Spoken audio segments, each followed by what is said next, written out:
ദൈവനാമം വാഴ്ത്തപ്പെടുമാറാണ്. ദൈവത്തിൻ്റെ കൃപയാൽ വെളിപ്പാട് പുസ്തകം എന്ന വിഷയത്തിൻ്റെ 9ാമത്തെ സെക്ഷനിൽ പ്രവേശിക്കാനായിട്ട് ദൈവം നമ്മെ സഹായിച്ചതോർത്ത് ഞാൻ ദൈവത്തെ സ്തുതിക്കുന്നു, സ്തോത്രം ചെയ്യുന്നു. നിങ്ങൾക്ക് ഏവർക്കും കർത്താവായ യേശുവിൻ്റെ നാമത്തിലുള്ള സ്നേഹവന്ദനങ്ങളെ അറിയിക്കുകയാണ്.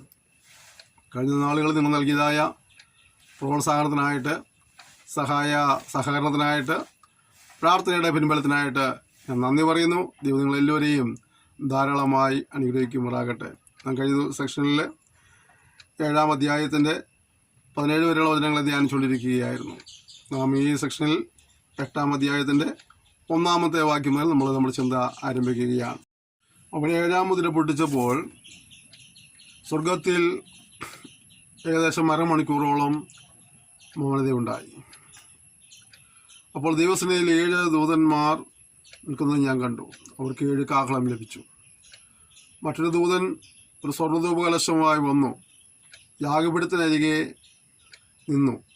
സിംഹാസനത്തിന് മുമ്പിലുള്ള സ്വർണ്ണപീഠത്തിന്മേൽ സകല വിശുദ്ധന്മാരുടെയും പ്രാർത്ഥനയോട് ചേർക്കേണ്ടതിന് വളരെ ധൂപവർഗം അവന് കൊടുത്തു. ധൂപവർഗത്തിൻ്റെ പുക വിശുദ്ധന്മാരുടെ പ്രാർത്ഥനയോട് കൂടെ ദൂതൻ്റെ കയ്യിൽ നിന്നും ദൈവസേനയിലേക്ക് കയറി. ദൂതൻ ധൂപകലശം എടുത്ത് യാഗപീഠത്തിലെ കടലിൽ നിറച്ചു, ഭൂമിയിലേക്ക് എറിഞ്ഞു. ഉടനെ ഇടിയും മുഴക്കവും നാദവും മിന്നലും ഭൂകമ്പവും ഉണ്ടായി. ആ അധ്യായം നടന്നത് തന്നെയാണ് സ്വർഗത്തിലെ മൗനത എന്ന് പറഞ്ഞുകൊണ്ടാണ്. നമുക്കറിയാം, സ്വർഗം ദൈവത്തിൻ്റെ സിംഹാസനമാണ്. അവിടെ കോടാനുകോടി ദൂതന്മാർ അനുനിമിഷവും ദൈവത്തെ ആരാധിക്കുന്നതായ ഒരു സ്ഥലമാണ്. എപ്പോഴും ആരാധനയുടെയും സ്തുതിയുടെയും നാദം മുഴങ്ങുന്ന ഒരു സ്ഥലമാണ് സ്വർഗമെന്നുള്ളത്. എന്നാൽ ഇപ്പോഴിത് അവിടെ ഒരു വലിയ മൗനം ആരംഭിച്ചിരിക്കുകയാണ്. എന്തോ ഒരു വലിയ കാര്യം സംഭവിക്കാൻ പോകുന്നു എന്നുള്ളതിൻ്റെതായ മുന്നറിയിപ്പോടെ അത് അവിടെ കനത്ത മൗനം പരക്കുകയാണ്. കർത്താവ് തൻ്റെ വരവിന് ശേഷം ഭൂമിയിൽ സംഭവിക്കുന്ന കാര്യങ്ങളെക്കുറിച്ച് യോഹന്നാന് വെളിപ്പെടുത്തി കൊടുക്കുമ്പോൾ എന്തോ ഒരു മാരകമായ കാര്യങ്ങൾ അവിടെ സംഭവിക്കാൻ പോകുന്നതിന് മുന്നോടിയായിട്ടാണ് ആ മൗനം നമുക്കവിടെ കാണാൻ കഴിയുന്നത്. അവിടെ വിശുദ്ധന്മാരുടെ പ്രാർത്ഥന ഒരു ധൂപവർഗമായിട്ട് അവിടെ കാണുന്നുണ്ട്. എപ്പോഴും തൻ്റെ ഭക്തന്മാരുടെ പ്രാർത്ഥനയ്ക്ക് ദൈവത്തിന് വളരെ പ്രസാദമുണ്ട്. അത് ദിവസനയിലെ പ്രസാദകരമായൊരു കാര്യമാണ്. പ്രാർത്ഥിക്കുവാനായിട്ട് ആരും മടിക്കേണ്ട കാര്യമില്ല. ഇവിടെ 5ാം വാക്യം, യാഗപീഠത്തിലെ കനൽ നിറച്ച് ഭൂമിയിലേക്ക് എറിഞ്ഞു. ഉടനെ ഇടിമുഴക്കവും നാദവും മിന്നലും ഭൂകമ്പവും ഉണ്ടായി. അടുത്തത് 7 കാഹളമുള്ള ദൂതന്മാർ 7 കാഹളം ഊതുവാൻ ഒരുങ്ങി നിന്നു. 1ാമത്തെ ഊതി. അപ്പോൾ രക്തം കലർന്ന കന്മഴയും തീയും ഭൂമിമേൽ ചൊരിഞ്ഞിട്ട് ഭൂമിയിൽ 1/3 വെന്തുപോയി, വൃക്ഷങ്ങളിൽ 1/3 വെന്തുപോയി, എല്ലാ പച്ചപ്പുല്ലും വെന്തുപോയി. കണ്ടോ, എന്താണ് നേരത്തെ സംഭവിച്ച മൗനത്തിൻ്റെ കാരണം? എന്താണ്? ഇതാ ഇവിടെ ദൈവം തൻ്റെ ക്രോധാഗ്നി ഭൂമിയിലേക്ക് എറിയുകയാണ്. ഒരു കാഹളം ഊതിയപ്പോൾ രക്തങ്ങൾ നടന്ന കൽമഴയുണ്ടായി, തീയുണ്ടായി. ഭൂമിയിൽ 1/3 ഭാഗം തീക്കിരയായി, വൃക്ഷങ്ങളിൽ 1/3 ഭാഗം തീക്കിരയായി, എല്ലാ പച്ചപ്പുല്ലും വെന്തുപോയി. ഞങ്ങളുടെ പ്രിയപ്പെട്ടവരെ, ദൈവനം പഠിപ്പിക്കുമ്പോൾ, ദൈവനം പ്രസംഗിക്കുമ്പോഴൊക്കെ അതിനെതിരെ വിമർശിക്കുകയും പ്രസംഗകരെ കളിയാക്കുകയും ചെയ്യുന്നതായ ഒരുപാട് കണ്ടിട്ടുണ്ട്. വിവരം കേൾക്കുമ്പോൾ അതിനെ അവഗണിച്ചു പോകുന്ന ആളുകൾ കണ്ടിട്ടുണ്ട്. ഓർക്കുക, ദൈവനത്തെ അവഗണിച്ചു പോയാൽ സമീപഭാവിയിൽ സംഭവിക്കാൻ പോകുന്ന കാര്യങ്ങളെക്കുറിച്ചുള്ള വെളിപ്പാടാണ് ഇപ്പോൾ നമ്മൾ പഠിച്ചുകൊണ്ടിരിക്കുന്നത്. ദൈവമനുസരിച്ച് ദൈവത്തെ ഭയപ്പെട്ട് ജീവിച്ച് ദൈവിക നന്മകളും അനുഗ്രഹങ്ങളും വിടുതലുകളും പ്രാപിപ്പാനായി കർത്താവ് നമ്മെ സഹായിക്കട്ടെ. ഇത്ര വലിയ രക്ഷയെ ഗണ്യമാക്കാതെ പോയാൽ എങ്ങനെ തെറ്റി ഒഴിയുന്ന ചോദ്യം നമ്മളിപ്പോൾ ഭരിച്ചുകൊണ്ടിരിക്കട്ടെ. ഇതാ നാശത്തിൽ നിന്നൊക്കെ സർവത്രനാശത്തിലേക്ക് ദൈവത്തിൻ്റെ കോപത്തിൻ്റെ പാത്രങ്ങളായി തീർന്ന ഭൂനിവാസികൾ മാറിക്കൊണ്ടിരിക്കുകയാണ്. അടുത്ത 2ാമത്തെ ദൂതന് ഊതി. ഒരു ദൂതന് ഊതിയപ്പോഴാണ് മൂന്നിലൊരു ഭാഗം വെന്തുപോയത്, പച്ചപ്പുല്ലെല്ലാം നശിച്ചു പോയത്, വൃക്ഷങ്ങളിൽ മൂന്നിലൊരു ഭാഗം നശിച്ചു പോയത്. ഇതാ രണ്ടാമത്തെ ദൂതന് ഊതുമ്പോൾ അപ്പോൾ തീ കത്തുന്ന വൻമല പോലെ ഒന്ന് സമുദ്രത്തിലേക്ക് എറിഞ്ഞിട്ട് കടലിൽ മൂന്നിലൊന്ന് രക്തമായി തീർന്നു. സമുദ്രത്തിൽ പ്രാണനുള്ള സൃഷ്ടികളിൽ മൂന്നിലൊന്ന് ചത്തുപോയി, കപ്പലുകളിലും മൂന്നിലൊന്ന് ക്ഷതം വന്നു. ഒരു ദൂതന് ഊതിയപ്പോൾ ഭൂമിയിലെ മൂന്നിലൊരു ഭാഗം നഷ്ടം സംഭവിച്ചെങ്കിൽ ഇതാ മറ്റൊരു ദൂതന് ഊതിയപ്പോൾ സമുദ്രത്തിലെ മൂന്നിലൊരു ഭാഗം നശിക്കുന്നു. സമുദ്രത്തിലെ വെള്ളം രക്തജലമായി മാറി. കപ്പലുകൾ നശിച്ചു പോകുന്നു, സമുദ്രജീവികൾ നശിച്ചു പോകുന്നു. കരയിലും കടലിലും ഒരുപോലെ ദൈവത്തിൻ്റെ കോപം വെളിപ്പെടുകയാണ്. അടുത്തത് മൂന്നാമത് ദൂതന് ഊതി അപ്പോൾ ദീപം പോലെ ജ്വലിക്കുന്ന ഒരു മഹാനക്ഷത്രം ആകാശത്ത് നിന്ന് വീണു. നദികളിൽ മൂന്നിലൊന്നിന്മേലും നീരുറവുകളിന്മേലുമായിരുന്നു വീണത്. ആ നക്ഷത്രത്തിന് കാഞ്ഞിരം എന്ന് പേർ. വെള്ളത്തിൻ്റെ മൂന്നിലൊന്ന് കാഞ്ഞിരം പോലെയായി. വെള്ളം കയ്പതിനാൽ മനുഷ്യരിൽ പലരും മരിച്ചുപോയി. വെള്ളം കുടിക്കാൻ പോലും കഴിയാത്ത നിലയിലുള്ള പ്രശ്നങ്ങളിലേക്ക് മാറിക്കൊണ്ടിരിക്കുകയാണ്. അവിടെ വായിച്ചത്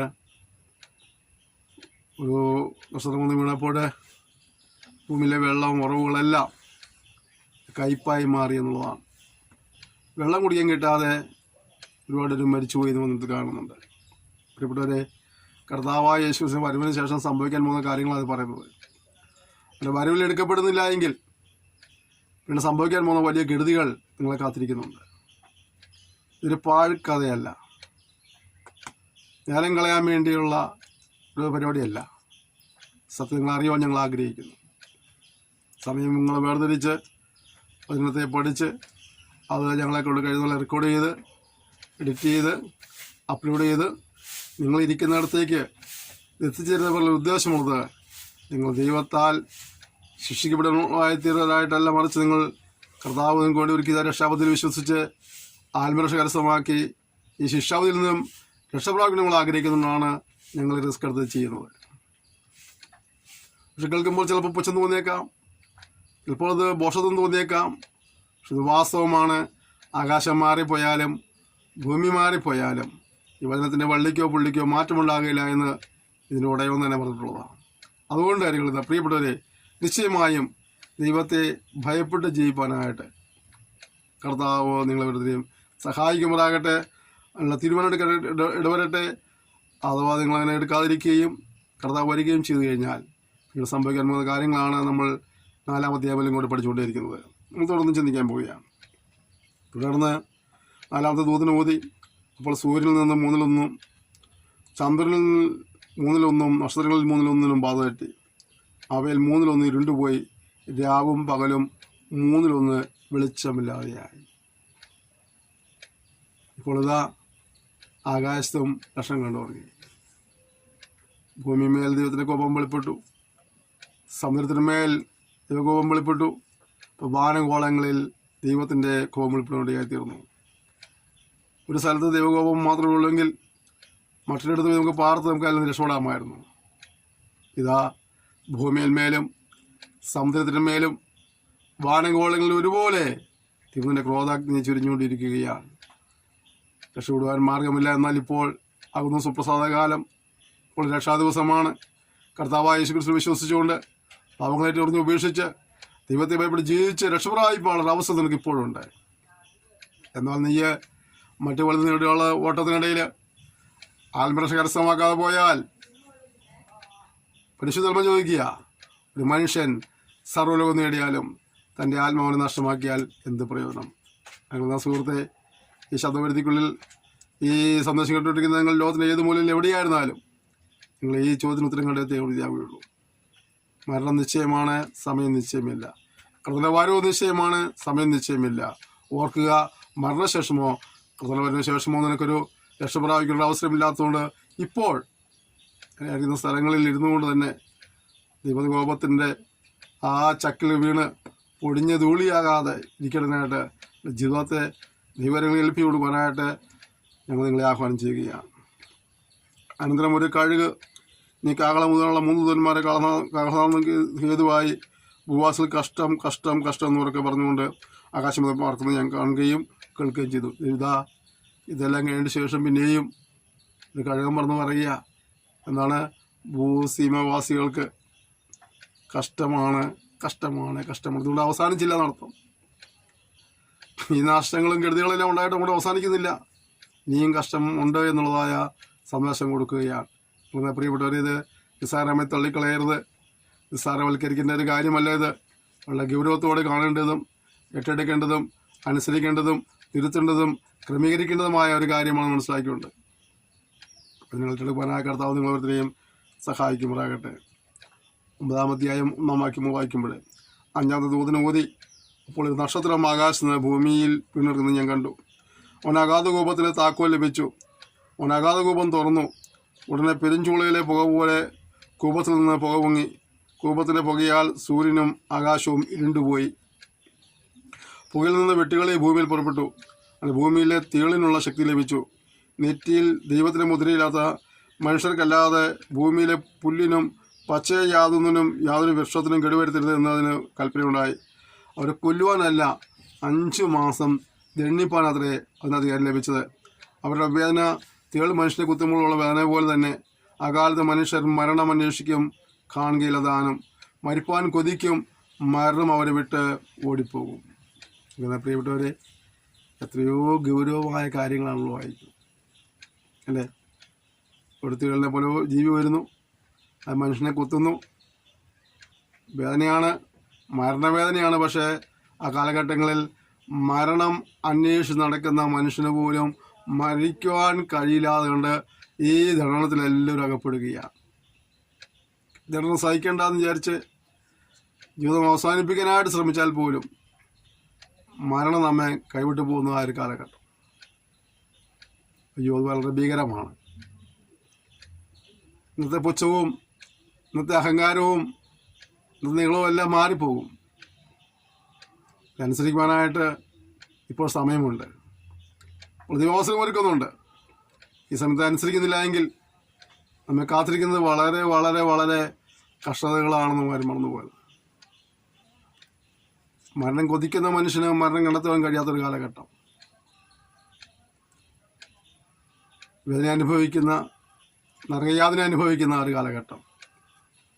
അതിൽ ചെന്ന് പതിക്കാതിരിക്കാനായിട്ട് ജീവനുള്ളപ്പോൾ, ബോധമുള്ളപ്പോൾ, സുബോധമുള്ളപ്പോൾ, ഇപ്പോൾ അവസരമുള്ളപ്പോൾ കർത്താവായ യേശുവിനെ വിശ്വസിച്ച് പാവങ്ങളേറ്റ് ഉറഞ്ഞ് ഉപേക്ഷിച്ച് ദൈവത്തെ ഭയപ്പെട്ടും അനുസരിച്ച് ജീവിക്കാനായി തീരുമാനമെടുക്കുക, നിത്യരക്ഷ കരസ്ഥമാക്കുക, ശിക്ഷയിൽ നിന്ന് രക്ഷ പ്രാപിക്കുക.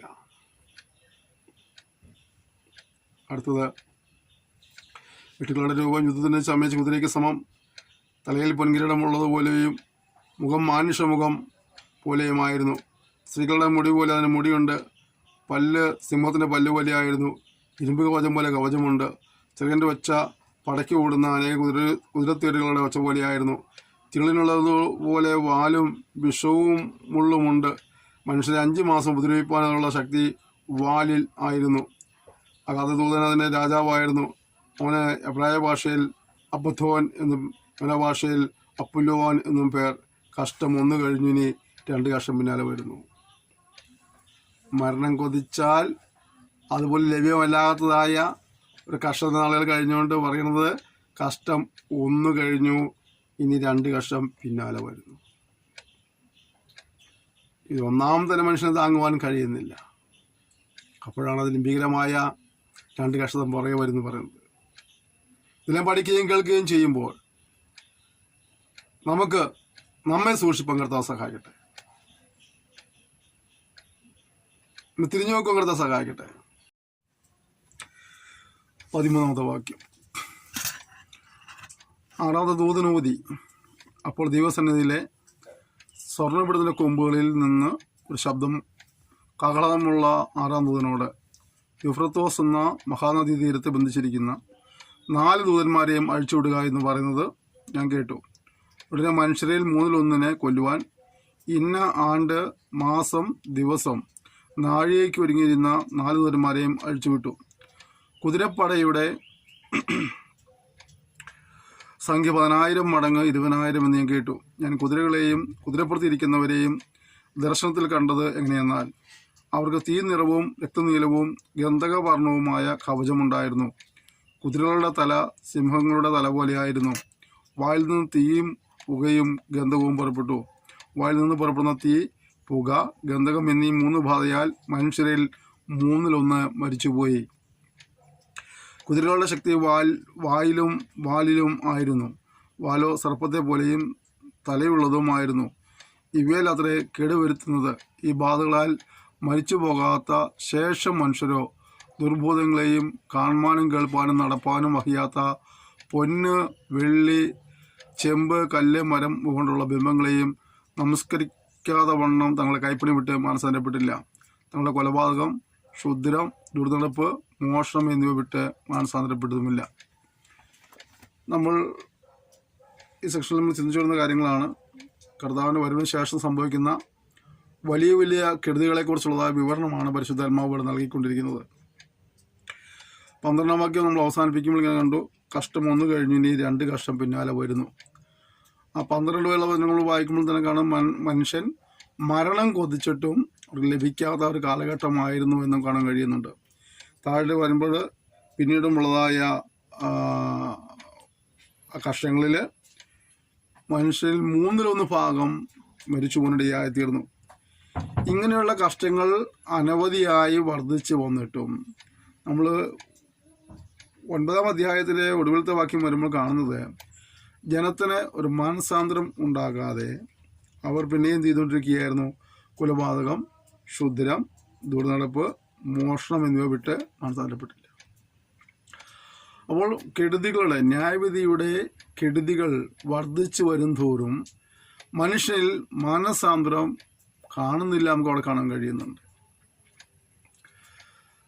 അവർ പിന്നെയും സത്യദൈവത്തെ വിട്ട് വേറെ നിലകളിൽ സഞ്ചരിക്കുന്ന നമുക്ക് കാണാൻ കഴിയുന്നുണ്ട്. ദൈവത്തെ ഭയപ്പെട്ട് ജീവിക്കണമെന്നാണ് ദൈവം നമ്മെക്കുറിച്ച് ആഗ്രഹിക്കുന്നത്. എന്നാൽ പലപ്പോഴും മനുഷ്യൻ ദൈവത്തിൻ്റെ പാതയിൽ നിന്ന് അകന്നു മാറിക്കൊണ്ട് ദൈവത്തെ ഭയമില്ലാതെ, ദൈവത്തെ അനുസരിക്കാതെ ജീവിക്കുന്നതായി കാണാൻ കഴിയുന്നുണ്ട്. അതുകൊണ്ട് തന്നെ ദൈവം അവരെ ചില സന്ദർഭങ്ങളിൽ ദൈവത്തിലേക്ക് മടങ്ങി വരേണ്ടതിനായിട്ട് ചെറിയ ചെറിയ ശിക്ഷകൾ കൊടുത്ത് അവരെ ദൈവത്തിൽ തിരിക്കാനായി ശ്രമിക്കുന്നത് കാണാൻ കഴിയുന്നുണ്ട്.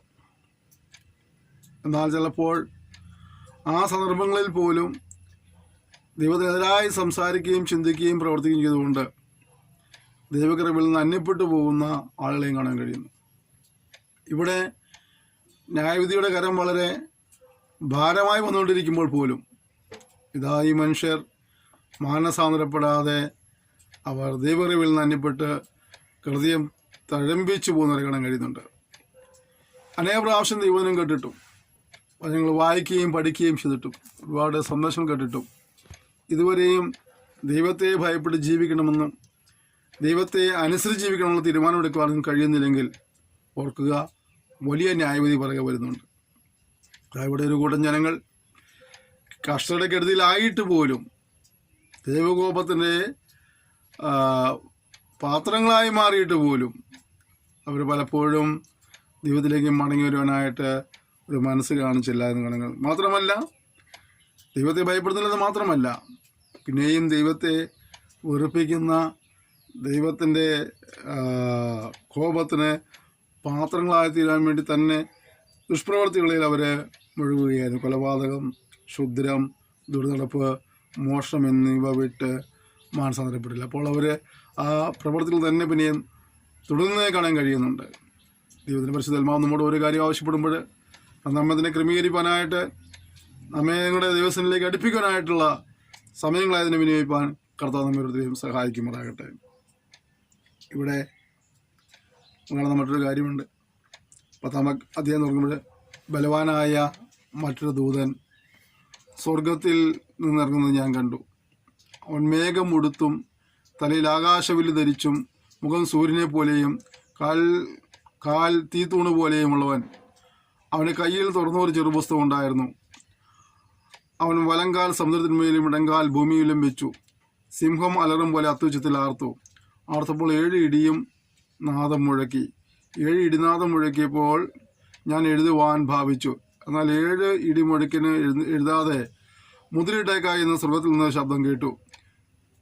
സമുദ്രത്തിന്മേലും ഭൂമിമേലും നിൽക്കുന്നവനായി ഞാൻ കണ്ട ദൂതൻ വലം കൈ ആകാശത്തേക്ക് ഉയർത്തി, നീ കാലമുണ്ടാകുകയില്ല. 7ാമത്തെ ദൂതൻ കാഹളം മുഴുവാനിരിക്കുന്ന നാദത്തിന്റെ കാലത്ത് ദൈവത്തിന്റെ മർമ്മം അവന്റെ ദാസന്മാരായ പ്രവാചകന്മാർക്ക് അറിയിച്ചു കൊടുത്തതുപോലെ നിവൃത്തിയാകുമെന്ന് ആകാശവും അതിലുള്ളതും ഭൂമിയും അതിലുള്ളതും സമുദ്രവും അതിലുള്ളതും സൃഷ്ടിച്ചനായ എന്നേക്കും ജീവിച്ചിരിക്കുന്നവനെ ചൊല്ലി സത്യം ചെയ്തു. ഞാൻ സ്വർഗത്തിൽ നിന്ന് കേട്ട ശബ്ദം പിന്നെയും എന്നോട് സംസാരിച്ചു, നീ ചെന്ന് സമുദ്രത്തിന്മേലും ഭൂമിയുമേലും നിൽക്കുന്ന ദൂതന്റെ കയ്യിൽ തുറന്നിരിക്കുന്ന പുസ്തകം വാങ്ങുക എന്ന് കൽപ്പിച്ചു. ഞാൻ ദൂതന്റെ അടുക്ക് ചെന്ന് ആ ചെറുപുസ്തകം തരുവാൻ പറഞ്ഞു. അവൻ എന്നോട്, നീ ഇത് വാങ്ങി തിന്നുക, അതിൻ്റെ വയറ്റിനെ കയ്പിക്കും, എങ്കിലും വായിൽ തേൻ പോലെ മധുരിക്കുമെന്ന് പറഞ്ഞു. ഞാൻ ദൂതന്റെ കയ്യിൽ നിന്ന് ചെറുപുസ്തകം വാങ്ങി തിന്നു. അതെൻ്റെ വായിൽ തേൻ പോലെ മധുരമായിരുന്നു. തിന്നു കഴിഞ്ഞപ്പോൾ എൻ്റെ വയർ കഴിച്ചുപോയി. അവൻ എന്നോട്, നീ ഇനിയും അനേക വംശങ്ങളെയും ജാതികളെയും ഭാഷകളെയും രാജാക്കന്മാരെയും കുറിച്ച് പ്രവചിക്കേണ്ടി വരുമെന്ന് പറഞ്ഞു. അവിടെ പിന്നെയും നമ്മൾ കാണുന്നത് സ്വർഗത്തിലെ ചില അത്ഭുതങ്ങളും നാദങ്ങളും ഒപ്പം ചില ദർശനങ്ങൾ നൽകുകയാണ്. ഭാവി കാലത്തേക്ക് സംഭവിക്കാൻ പോകുന്ന പല നിർദ്ദേശങ്ങളും പ്രവചനങ്ങളും അതിനോട് ദൈവം അറിയിച്ചുകൊണ്ടിരിക്കുകയാണ്. നമുക്ക് ദൈവത്തിലൂടെ ഇന്ന് ഭാവിയിൽ സംഭവിക്കാൻ പോകുന്ന കാര്യങ്ങളെക്കുറിച്ചുള്ള ഒരു ഏകദേശ രൂപം നമുക്ക് കിട്ടുന്നുണ്ട്. അതെല്ലാം നമ്മൾ കാണുകയും കേൾക്കുകയും ചെയ്യുമ്പോൾ നമ്മൾ ദൈവത്തെ ഭയപ്പെട്ട് ജീവിപ്പാനായ തീരുമാനമെടുത്ത് മുന്നോട്ട് പോകണം എന്നുള്ള ദൈവം നമ്മളെക്കുറിച്ച് ആഗ്രഹിക്കുന്നത്. നമ്മൾ 11-ാം അധ്യായം വായിപ്പിന് തുടങ്ങുകയാണ്. പിന്നെ ദണ്ണ് പോലെയുള്ള ഒരു കോൽ എൻ്റെ കയ്യിൽ കിട്ടി. കൽപ്പന ലഭിച്ചത്, നീ എഴുന്നേറ്റ് ദൈവത്തിൻ്റെ ആലയത്തെയും യാഗപീഠത്തെയും അതിൽ നമസ്കരിക്കുന്നവരെയും അളക്കുക. ആലയത്തിന് പുറത്തുള്ള പ്രാകാരം അളക്കാതെ വിട്ടേക്കുക. അത് ജാതികൾക്ക് കൊടുത്തിരിക്കുന്നു. ഒരു വിശുദ്ധ നഗരത്തിൽ 42 മാസം ചവിട്ടും. അന്ന് ഞാൻ എൻ്റെ 2 സാക്ഷികൾക്കും വരം നൽകും. അവർ 8 ഉടുത്തും കൊണ്ട് 1260 ദിവസം പ്രവചിക്കും. അവർ ഭൂമിയുടെ കർത്താവിൻ്റെ സന്നിധിയിൽ നിൽക്കുന്ന 2 ഒലിവ് വർഷം 2 നിലവിളക്കുമാകുന്നു.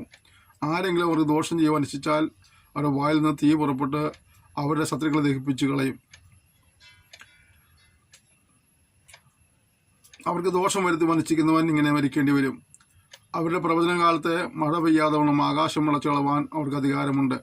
വെള്ളത്തെ രക്തമാക്കുവാനും ശിക്കുമ്പോഴൊക്കെയും സകലബാധ കൊണ്ട് ഭൂമി ദണ്ഡിപ്പിക്കാനും അധികാരമുണ്ട്.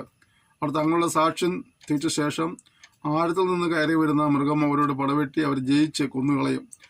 അവരുടെ കർത്താവ് ക്രൂശിക്കപ്പെട്ടതും ആത്മീയമായ സോദം എന്നും മിസ്രൈം എന്നും പേരുള്ളതായ മഹാനഗരത്തിൻ്റെ വീതിയിൽ അവരുടെ ശവം കിടക്കും. സകല വംശക്കാരും ഗോത്രക്കാരും ഭാഷക്കാരും ജാതിക്കാരും അവരുടെ ശവം 3.5 ദിവസം കാണും. അവരുടെ ശവം കല്ലറയിൽ വെപ്പാൻ സമ്മതിക്കുകയില്ല. ഈ പ്രവാചകന്മാർ ഇരുവരും ഭൂമിയിൽ വസിക്കുന്നവരെ ദണ്ഡിപ്പിച്ചത് കൊണ്ട്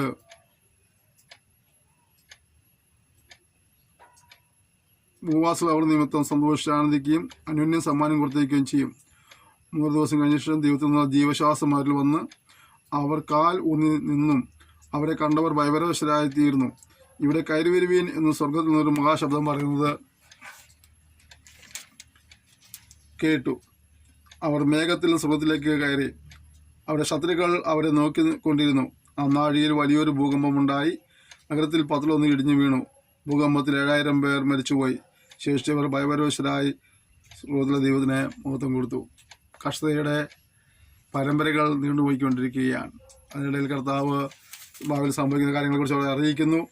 മാത്രമല്ല 2 പ്രവാചകന്മാരെ അവിടെ എഴുന്നേൽപ്പിച്ച് അവരിലൂടെ ചില കാര്യങ്ങളെല്ലാം ചെയ്യുവാനിടയായിത്തീർന്നു. എന്നാൽ കുറച്ച് കഴിഞ്ഞപ്പോൾ ആ 2 പ്രവാചകന്മാരെ ശത്രുവിനാല് വെട്ടേച്ച് നിലത്തിടാനിടയായിത്തീർന്നു.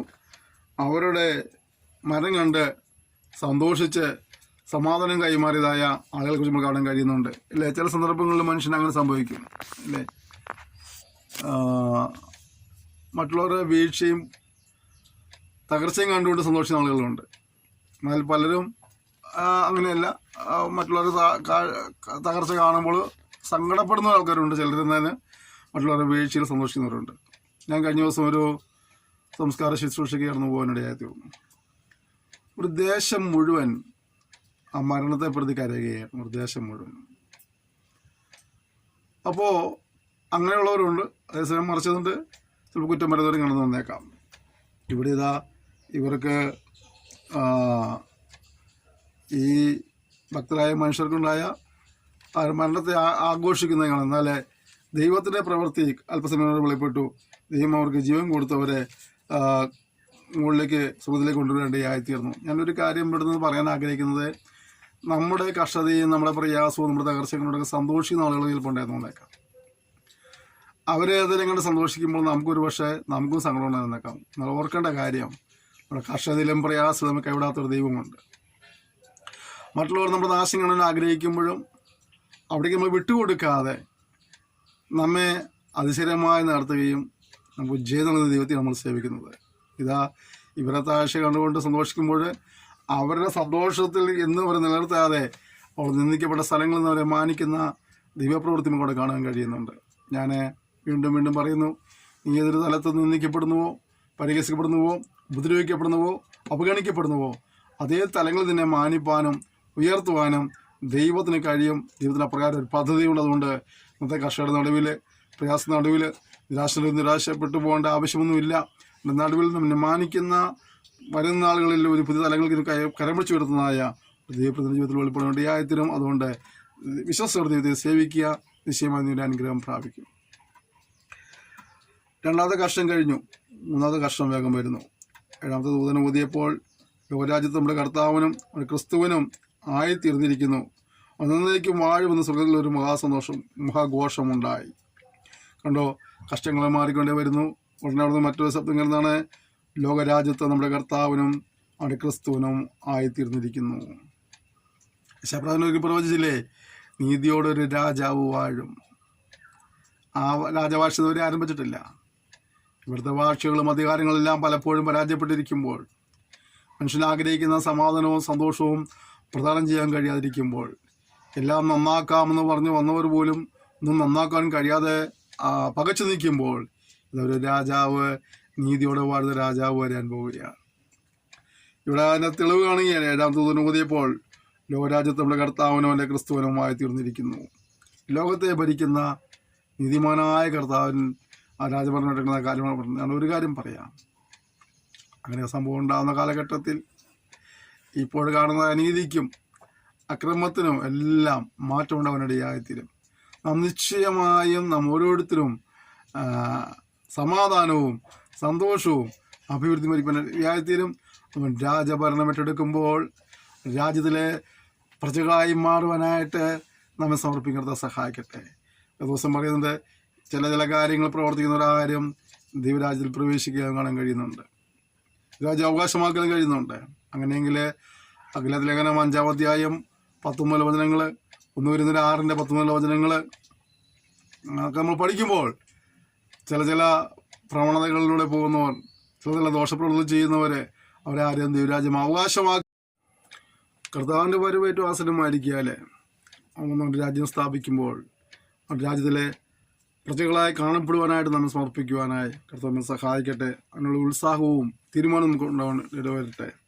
ഒഴിവാക്കണമെല്ലാം ഒഴിവാക്കിക്കൊണ്ട് ഏറ്റെടുത്തുകൊണ്ട് മുന്നോട്ട് പോയി കർത്താവിന്റെ സന്നിധിയിൽ വിശ്വസ്തരായി ജീവിച്ച് ദൈവിക നന്മകൾ പ്രാപിപ്പാൻ, അനുഗ്രഹങ്ങൾ പ്രാപിപ്പാൻ, വിടുതലുകൾ പ്രാപിപ്പാൻ, സർവോപരി ആത്മരക്ഷ പ്രാപിച്ചുകൊണ്ട് ഈ കുടുംബത്തിലംഗങ്ങളായി തീരുവാനായിട്ട് കർത്താവിൻ്റെ രാജ്യഭരണം ആരംഭിക്കുമ്പോൾ ആ രാജ്യത്തിലെ പ്രജകളായി എന്നും അവിടെ ചേർന്ന് വാഴുവാനായിട്ട് കർത്താവ് നിർത്തിയും സഹായിക്കുമാറാകട്ടെ.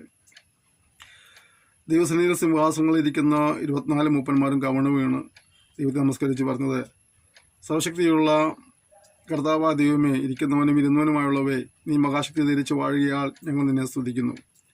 ജാതികൾ കോപിച്ചു, നിന്റെ കോപവും വന്നു. മരിച്ചവരെ ന്യായവിധിപ്പാനും ദാസന്മാരെ പ്രവാചകന്മാർക്കും വിശുദ്ധന്മാർക്കും ചെറിയവരും വലിയവരുമായ നിന്റെ ഭക്തന്മാർക്കും പ്രതിഫലം കൊടുപ്പാനും ഭൂമിയെ നശിപ്പിക്കുന്നവരെ നശിപ്പിക്കാനുമുള്ള കാലം വരുന്നു. അപ്പോൾ സ്വർഗത്തിലെ ദേവാലയം തുറന്നു, നമ്മുടെ നിയമപ്പെട്ട നമ്മുടെ ആലയത്തിലെ പ്രത്യക്ഷമായി മിന്നലും നാദവും ഇടിമുഴക്കവും ഭൂകമ്പവും വലിയ കന്മഴയും ഉണ്ടായി. അവിടെ ദൂതന്മാർ പറഞ്ഞ കാര്യം പ്രത്യക്ഷിക്കണം, എല്ലാവരെയും ന്യായം വിധിക്കുന്നതായ കർത്താവ്. 2, തൻ്റെ പ്രവാചകന്മാർക്കും വിശുദ്ധന്മാർക്കും ഭക്തന്മാർക്കും ചെറിയവർക്കും വലിയവർക്കൊക്കെ പ്രതിഫലം കൊടുക്കുന്ന കർത്താവ്. 3, ഭൂമിയെ നശിപ്പിക്കുന്ന കർത്താവ്. ഞാൻ ഈ സെക്ഷൻ ദീർഘിപ്പിക്കാൻ ആഗ്രഹിക്കുന്നില്ല. ഒരു കാര്യം ഉറപ്പാണ്, കർത്താവ് സകല ന്യായം വിധിക്കും. ഒരിക്കൽ മരണവും പിന്നെ ന്യായവിധി ദൈവം മനുഷ്യർക്കായി നിയമിച്ചിരിക്കുന്നതുകൊണ്ട് ഒരു ന്യായവിധി ഉണ്ടെന്ന് കാര്യം ഉറപ്പാണ്. ഒപ്പം തന്നെ കർത്താവിന് വേണ്ടി കഷ്ടം സഹിക്കുന്ന, നിന്ന് സഹിക്കുന്ന, പരിഹാസം ഏൽക്കുന്ന, അവൻ്റെ വേല ചെയ്യുന്ന, സാക്ഷ്യം വഹിക്കുന്ന എല്ലാവർക്കും ഒരു പ്രതിഫലമുണ്ട്. അവരവർ ചെയ്യുന്ന പ്രവർത്തികൾക്കനുസരിച്ചുള്ളതായ പ്രതിഫലം നിശ്ചയമായും കർത്താവ് കൊടുക്കുമെന്ന് വചനം പറയുന്നുണ്ട്. പ്രിയപ്പെട്ടവരെ, അവൻ പ്രതിഫലം വിതരണം ചെയ്യുമ്പോൾ ലജ്ജിക്കാത്തവരായി ധാരാളം പ്രതിഫലങ്ങൾ അവൻ്റെ പക്കൽ നിന്ന് വാങ്ങത്തക്ക രീതിയിലുള്ള ജീവിത ക്രമീകരണങ്ങൾക്ക് തീരുമാനം കർത്താവ് നമ്മെ നയിക്കട്ടെ എന്ന് ആത്മാർത്ഥമായി ആഗ്രഹിക്കുകയും പ്രാർത്ഥിക്കുകയും ചെയ്യുന്നു. ഒപ്പം തന്നെ ഭൂമിയെ നശിപ്പിക്കുന്നവരെ ദൈവം നശിപ്പിക്കേണ്ടതായിത്തീരും. അതുപോലത്തെ വായിക്കുമ്പോൾ കാണുന്നത് മിന്നലും നാദവും ഇടിമുഴക്കവും പോകുമ്പോൾ വലിയ കന്മഴയും ഉണ്ടായി എന്നുള്ളതാണ്. അങ്ങനെയൊക്കെ ഉണ്ടാകുന്നതായ കർഷകരിൽ ചെന്നപ്പെടാതിരിക്കാനായിട്ട് ഇപ്പോൾ ദൈവം ഒരുക്കുന്ന രക്ഷാപദ്ധതിയിൽ വിശ്വസിച്ച് പാപങ്ങളേറ്റ് പറഞ്ഞ് ഉപേക്ഷിച്ച് ദൈവത്തെ ഭയപ്പെട്ട് ജീവിപ്പാൻ തീരുമാനമെടുക്കുന്ന കർത്താവ് സഹായിക്കട്ടെ. കഴിഞ്ഞ കാലം തീരുമാനമെടുത്തവർ ഏതെങ്കിലും നിലയിലൊക്കെ അവൻ്റെ പ്രമാണത്തെ അന്യപ്പെട്ട് പോയിട്ടുണ്ടെങ്കിൽ മടങ്ങി വരുവാൻ ദൈവം നിങ്ങളെ ആഹ്വാനം ചെയ്ത് നമുക്ക് ഒരുമിച്ച് പ്രാർത്ഥിക്കാം. സ്വർഗീയ പിതാവേ എന്ന സെക്ഷനായി സ്തോത്രം ചെയ്യുന്നു. നമ്മൾ സംസാരിക്കുന്നല്ലോ കർത്താവിൻ്റെ വരവിശേഷം സംഭവിക്കുന്നതായ കഷ്ടതയുടെയും കെടുതിയുടെയും ഞങ്ങൾ കാര്യങ്ങൾ പഠിക്കുമ്പോൾ ജീവിതത്തെ ക്രമീകരിക്കാനായിട്ട് എന്നെ ഭയപ്പെട്ട് ജീവിപ്പാൻ തീരുമാനമെടുക്കാനായിട്ട് കർത്താവ് സഹായിക്കണമേ. നീ മുഖാന്തരമുള്ള രക്ഷ വിശ്വാസാൽ പ്രാപിക്കുവാൻ ഈ കേൾവിക്കാരെ എല്ലാവരും അനുഗ്രഹിക്കുകയും സഹായിക്കുകയും ചെയ്യുവാനാണ് പ്രാർത്ഥിക്കുന്നു. ആരെങ്കിലും കഴിഞ്ഞ കാലത്തിനെ അംഗീകരിച്ചതിന് ശേഷമായിട്ടും പിന്തിരിഞ്ഞു പോയിട്ടുണ്ടെങ്കിൽ അവർ മടങ്ങി വരുവാൻ കർത്താവ് സഹായിക്കുമാറാണെന്ന് പ്രാർത്ഥിക്കുന്നു. ആരും നഷ്ടപ്പെട്ടു പോകാൻ കർത്താവ് ആഗ്രഹിക്കുന്നില്ല. അതുകൊണ്ട് തന്നെ എല്ലാവരും വിശ്വാസം ലക്ഷറായപ്പോൾ കർത്താവ് സഹായിക്കണമേ എന്ന് പ്രാർത്ഥിക്കുന്നു. ഞങ്ങൾ ഞാൻ സത്യമായിട്ടുള്ള പഠിപ്പിക്കുന്ന കൃപ ഞങ്ങൾക്ക് നൽകപ്പെടുമ്പോഴാണെന്ന് പ്രാർത്ഥിക്കുന്നു. ഇവനെ പ്രാർത്ഥിക്കുന്ന, പ്രവർത്തിക്കുന്ന, സഹായിക്കുന്ന മക്കളെല്ലാം കൂടെ അനുഗ്രഹിച്ചാട്ടെ. തിരുനാമത്തെ മഹത്വപ്പെടുത്തിയാട്ടെ. യേശു നാം തന്നെ ആമേൻ. ക്ഷമയോടെ സന്ദേശങ്ങളൊക്കെ ശ്രവിക്കുന്ന നിങ്ങളെ ഓർത്ത് നന്ദി പറയുന്നു. നിങ്ങളെല്ലാവരും ധാരാളം അനുഗ്രഹിക്കുമ്പോഴാകട്ടെ. കർത്താവിന് വരെ താമസിച്ചാൽ നമുക്ക് അടുത്ത സെക്ഷനിൽ വീണ്ടും കാണാം. അതുവരെയും കർത്താവ് തൻ്റെ വിസ്താരവും ചെറുമ സൂക്ഷിക്കണം. നമുക്ക് പരസ്പരം ഓർത്ത് പ്രാർത്ഥിക്കുകയും വിശേഷാൽ നിങ്ങൾ സന്ദേശങ്ങൾ പങ്കുവയ്ക്കുകയും ശിശുക്കളോട് ഓർത്ത് പ്രാർത്ഥിക്കുകയും ചെയ്യണം. ഒരു കൂടി എല്ലാ സഹകരണത്തിനും നന്ദി പറയുന്നു. Thank you. May God bless you.